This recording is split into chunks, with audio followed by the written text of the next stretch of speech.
இன்றைய வேத வாசிப்பு யாத்திராகமம் 3ஆம் அதிகாரம் 7 முதல் 10 வரையிலான வசனங்கள், 4ஆம் அதிகாரம் 10 முதல் 15 வரையிலான வசனங்கள். அப்பொழுது கர்த்தர், எகிப்தில் இருக்கிற என் ஜனத்தின் உபத்திரவத்தை நான் பார்க்கவே பார்த்து, ஆளோட்டிகளின் நிமித்தம் அவர்கள் இடுகிற கூக்குரலை கேட்டேன்.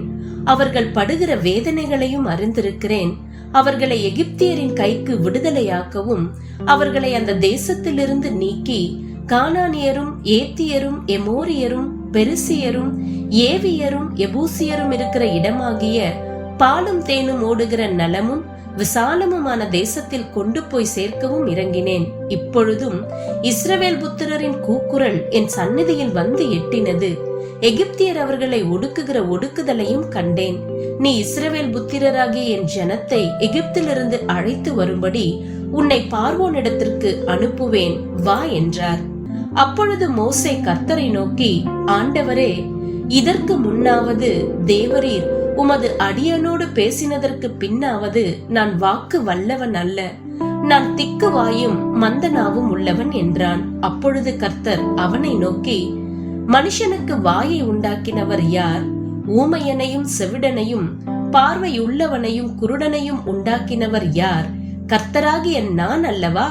ஆதலால் நீ போ, நான் உன் வாயோடு இருந்து நீ பேச வேண்டியதை உனக்கு போதிப்பேன் என்றார்.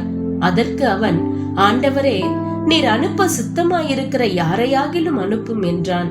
அப்பொழுது கர்த்தர் மோசேயின் மேல் கோபம் உண்டவராகி, லேவியனாகிய ஆரோன் உன் சகோதரன் அல்லவா? அவன் நன்றாய் பேசுகிறவன் என்று அறிவேன். அவன் உன்னை சந்திக்க புறப்பட்டு வருகிறான். உன்னை காணும் போது அவன் இருதயம் மகிழும். நீ அவனோடு பேசி அவன் வாயில் வார்த்தைகளை போடு. நான் உன் வாயிலும் அவன் வாயிலும் இருந்து நீங்கள் செய்ய வேண்டியதை உங்களுக்கு உணர்த்துவேன். இன்றைய நற்செய்தி, முடியாதென்று ஒருபோதும் சொல்லாதே.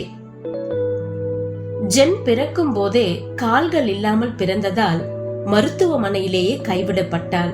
ஆயினும் தான் தத்தெடுக்கப்பட்டது ஒரு ஆசீர்வாதம் என்றும், எனக்குள் அன்பை பொழிந்த மக்களால் தான் நான் இங்கே இருக்கிறேன் என்றும் கூறுகிறாள். தான் ஒரு காரணத்திற்காக தான் இவ்வாறு பிறந்திருக்கிறோம் என்பதை அவள் புரிந்து கொள்ள அவளை தத்தெடுத்த குடும்பத்தினர் உதவினர். அவர்கள் அவளை ஒருபோதும் முடியாது என்று சொல்லாதவளாகவும் தன்னுடைய விருப்பங்களையும் பின்தொடரவும் அவளை வளர்த்து உற்சாகப்படுத்தினர். அவள் அந்தரத்தில் சாகசம் செய்யும் சாதனையாளராகவும் தேர்ச்சி பெற்ற உடற்பயிற்சியாளராகவும் மாறினாள். நான் எப்படி இதை சமாளிப்பேன் என்கிற மனோபாவத்துடன் தனக்கு முன் இருக்கும் சவால்களை தான் சந்திப்பதாக சொல்லுகிற அவள் மற்றவர்களும் அதையே பின்பற்ற அவர்களை உற்சாகப்படுத்துகிறாள்.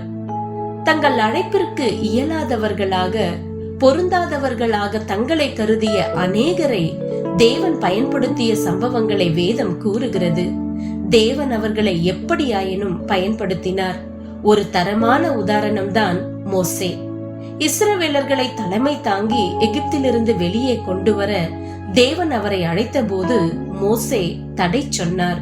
மேலும் நான் திக்கு வாயும் மந்தனாவும் உள்ளவன் என்று எதிர்ப்பு தெரிவித்தார். ஆனாலும் தேவன், மனுஷனுக்கு வாயை உண்டாக்கினவர் யார்? ஊமையனையும் செவிடனையும் உண்டாக்கினவர் யார்? கர்த்தராகிய நான் அல்லவா? ஆதலால் நீ போ, நான் உன் வாயோடு இருந்து நீ பேச வேண்டியதை உனக்கு போதிப்பேன் என்றார். மோசே மேலும் எதிர்ப்பு தெரிவித்த போது அவர் சார்பில் பேசும்படி ஆரோனை அளித்து தாம் இருவருக்கும் உதவுவதாக தேவன் வாக்களித்தார். ஜென்னை போல, மோசேயை போல நாம் அனைவருமே உலகத்தில் ஒரு காரணத்துக்காக பிறந்திருக்கிறோம். மேலும் தேவனும் நமக்கு கிருபையாக அனைத்திலும் உதவுகிறார்.